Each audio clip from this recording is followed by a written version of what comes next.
Hello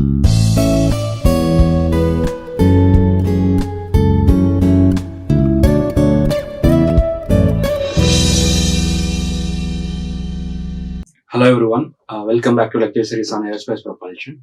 So in the previous lecture we were discussing about what are the conditions we need to satisfy in order to generate a supersonic flow through a convergent divergent nozzle. So in that we have seen if you want to generate a supersonic flow, we should have a choked throat location. That is, we should have a throat location and then a divergent section. So in the throat location we should achieve Mach number m is equal to 1.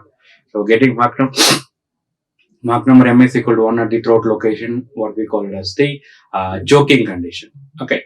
So after choking, what is the condition? Further condition we have to satisfy to generate the supersonic flow is that the exit pressure should be less than, that is, your back pressure should be less than your throat pressure. So PE by PA should be less than 1. And then only we will have the supersonic flow generation at the nozzle exit, or else what will happen is that in between your throat and exit location, we will have the normal shock formation. So once this normal shock formed, means what will happen, once your flow is crossing, you will have a subsonic flow at the exit. So these are the two major conditions we have to satisfy. One is after a convergence section, we have to have a divergence section. Your nozzle has to be choked, that is at the throat location, we should achieve m is equal to 1. And then your exit pressure should be less than your throat pressure. So then only we will have the establishment of supersonic flow at the nozzle exit. So in today's lecture, what we are going to discuss is that we are going to derive the equation for area ratio and the Mach number relation. That is, you see, we are saying, right, in the convergent nozzle, we can have a subsonic flow, but once it choked, we will have m is equal to 1. So after whatever we do, we won't get a Mach number more than m is equal to 1 at the exit of our convergent nozzle. So for that only, to generate supersonic flow, we add the divergence section, right? So we have a divergence section, but how do we decide, or how do we get what Mach number we are getting at the exit of our nozzle, or how do we make our nozzle design such that it can deliver a particular Mach number at the exit. So for that, here in this section, we are going to derive this area Mach number relation. So to derive this area Mach number relation, let us consider a D-level nozzle. Okay. So D-level nozzle, here we have taken D-level, basically it's the name of the scientist who first made this convergent divergent nozzles. So in his name itself, we are calling this convergent divergent nozzle as a D-level nozzle. Okay. So in this D-level nozzle here, I'm going to take a choked throat. Choked throat means we have got m is equal to 1 at the throat location. See, that's why I referred our throat location as A star rather than ATH. So ATH, A star both refers to the throat location, but what is the meaning of this A asterisk symbol? It refers to whenever we use this asterisk symbol, means that particular nozzle is choked, that is m is equal to 1 achieved at the throat location. So here I'm going to consider a isentropic flow through a convergent divergent nozzle. In this convergent divergent nozzle, my inlet pressure is P0 and exit pressure is P. And I'm going to say A star, M star, V star are the area, Mach number and velocity at the throat location. So since M star is equal to 1, we can say V star is equal to A star. That is velocity at the throat location is equal to speed of sound. Okay, and I'm going to take at any section in the divergent section, anywhere, in this location, anywhere, I'm going to assume my area, Mach number, velocity are A, M and V. Okay, so it's just a function of your X at any random location. What is your area, what is your Mach number, what is your velocity? Basically, we represent it by A, M and V. And my inlet pressure is P0 and exit pressure is P. Okay, now I'm going to apply the continuity equation between my throat location and any other one section in the convergence section or in the divergence section, doesn't matter. Okay, so I can say, what is your continuity equation? Mass flow rate is equal to constant, right? So mass flow rate is rho AB. So we are going to apply the continuity equation between throat location and a random section in our convergent divergent nozzle. So I can write my rho star V star A star is equal to rho V A. Okay, so here we have M star is equal to 1, that is critical Mach number, or Mach number at the throat location is 1. So I can write my V star is equal to A star. So from this equation I can write, I'm just going to divide this equation, that is rho V A divided by rho star V star A star is equal to 1. So from this I'm going to keep only A by A star. I'm going to keep A by A star one side.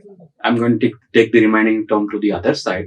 So what I'll have, A by A star is equal to rho star V star divided by rho V. So here we have V star is equal to A star. So I can write my A by A star is equal to rho star small a star divided by rho. So here A and A star, capital A and capital A star, basically they refers to the ratio between your area at a particular section divided by the throat area. Whereas your small a star refers to the what is the speed of sound at the throat location. Okay. Now what I'm going to do is that I'm going to multiply and divide this equation A by A star by rho naught by rho naught. Okay, so if I'm going to multiply and divide this equation by rho naught by rho naught, what I'll have? I can write this equation as A by A star is equal to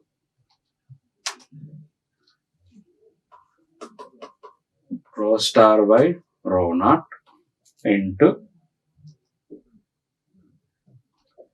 A star by V into rho naught by rho.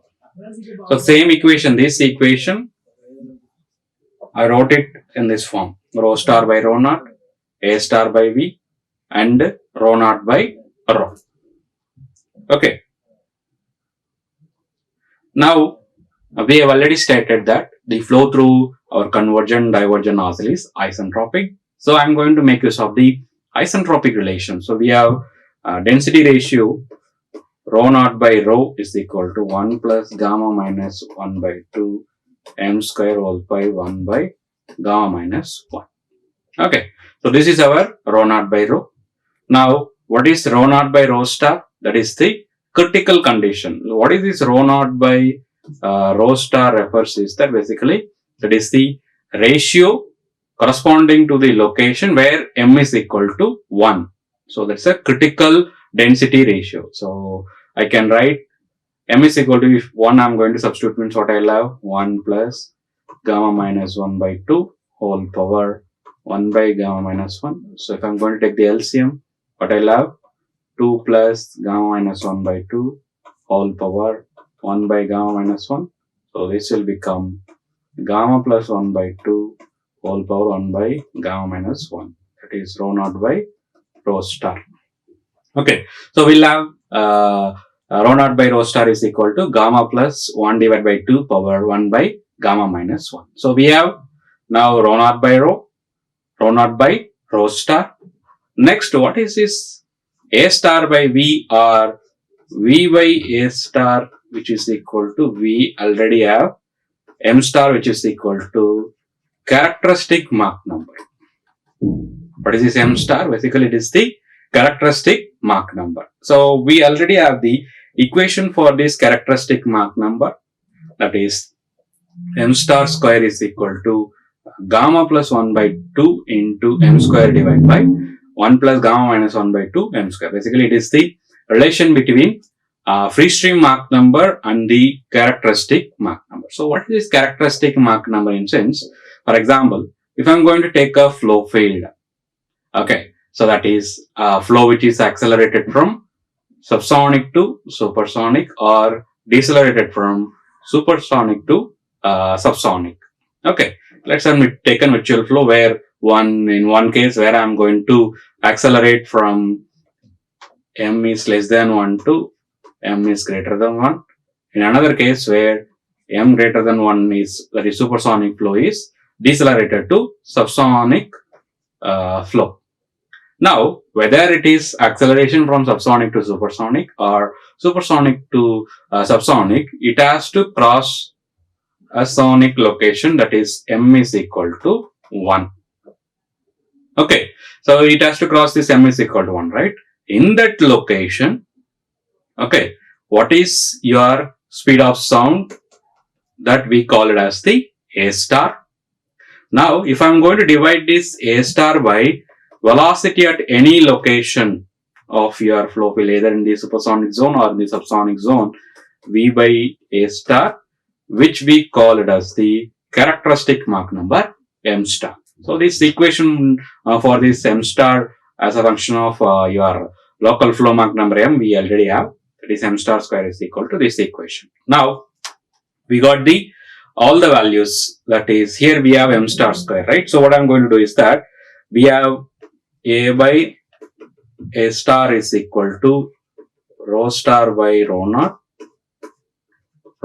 by rho, and A star by V. We have m star square. So what I'm going to do is that, so I can write this equation as A by A star square equal to rho star by rho naught square, rho naught by rho square, and what is this A star by V? That's basically 1 by m star square. So now we got the value of rho star by rho naught by rho, 1 by m star. So I'm going to substitute these values in this A by A star equation. Okay, so what do we have? A by A star square. What do we have? Rho star by rho naught here we have, but what we have is that rho naught by rho. So we have to take the inverse. So what we'll have?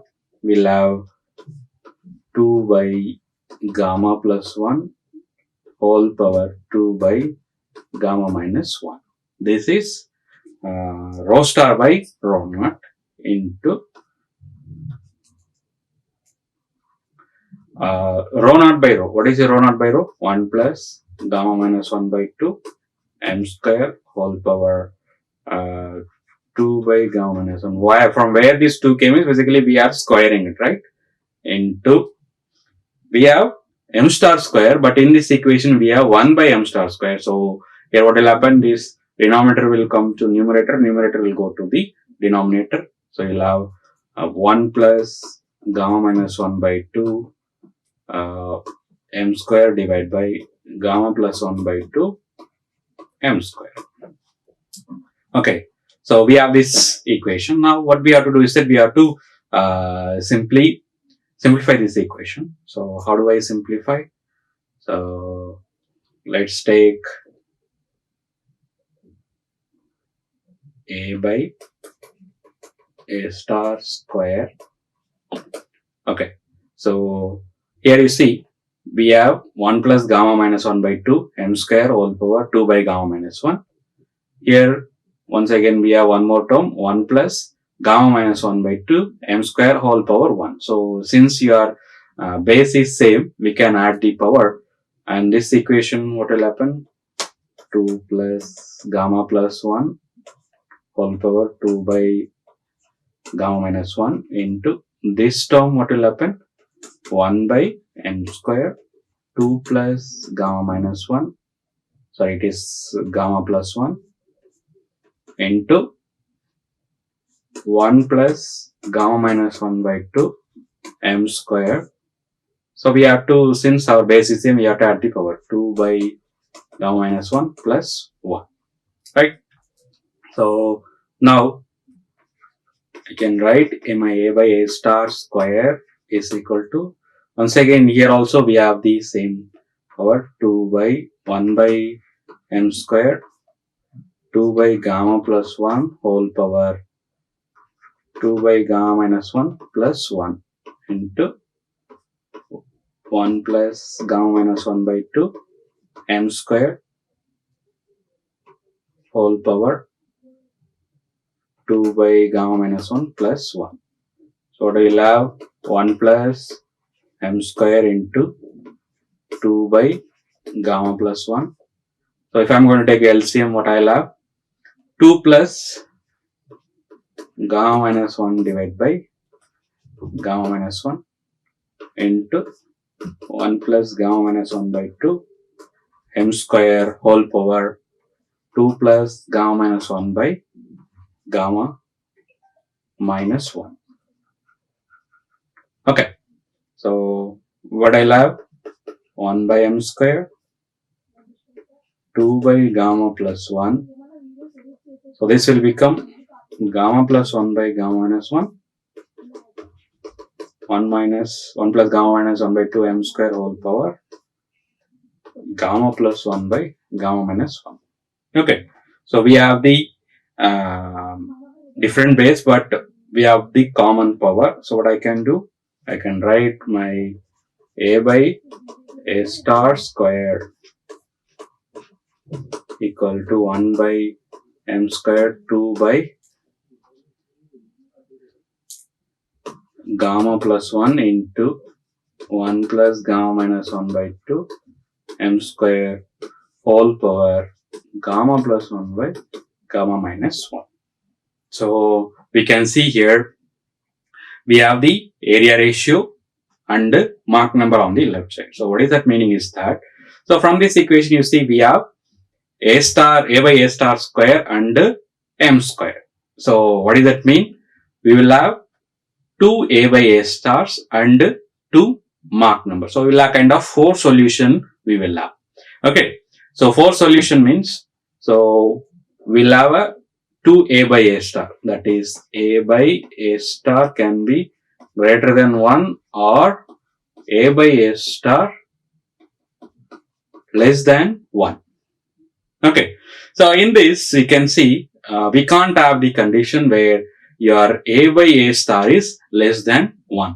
Why? Because we have already stated that your A star basically throat location is the minimum area location in your passage. So if I'm going to take a convergent divergent nozzle, this minimum area location only we call it as A star. So if I'm going to take the ratio, that means obviously with respect to any local station, your A is going to be greater than A star. So we won't have this A by A star less than 1. That means we'll have only one condition where in your convergent divergent nozzle at any section, your A by A star is going to be greater than 1. So you will have only A by A star greater than 1. Now for A by A star greater than 1, we have 2 solutions for our Mach number. Okay, that is, one is a subsonic Mach number, another one is a supersonic Mach number. Okay, so here our convergent divergent nozzle is basically it is to generate the supersonic flow. So we are going to take the condition. So for what is the meaning? For any area ratio A by A star greater than 1, you will have one supersonic Mach number. That's what this equation is giving us. That is, your Mach number is function of your A by A star, that is area ratio. Okay, what is this meaning is that for if I'm going to have a one fixed area ratio, okay, for that fixed area ratio we will have only one supersonic Mach number. Or you can say that if I'm going to take this convergent divergent nozzle, at any station the Mach number at that location is basically function of area ratio at that location. Okay, in simple word you can say, as long as I know my area ratio for the choked nozzle, okay, we can find out what is the Mach number at that particular location using this relation. Okay, so it's if under this condition, that is, we have already mentioned that your A star, that is, your nozzle should be choked. If it is choked, okay, under this choking condition, I can find out my Mach number in the divergence section using this area ratio Mach number relation. Okay, so from this you could say, if I've designed a particular convergent divergent nozzle, let's say my exit area is AE, my throat area is A star. So if I design my nozzle, I can find out A by A star, which will be some value. So for this given A by A star, we will have only one supersonic Mach number. So you could say, once I have a fixed area ratio nozzle, for the fixed area ratio nozzle, we'll have only one supersonic flow. Okay. So as long as I vary my area ratio, I can get a different Mach number at the exit of my nozzle. Okay. So this is the variation of your area ratio corresponding to the Mach number. Okay.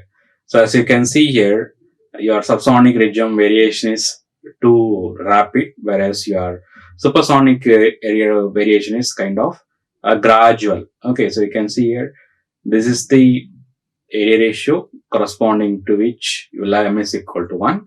So with increase in area ratio, your Mach number will increase. Okay.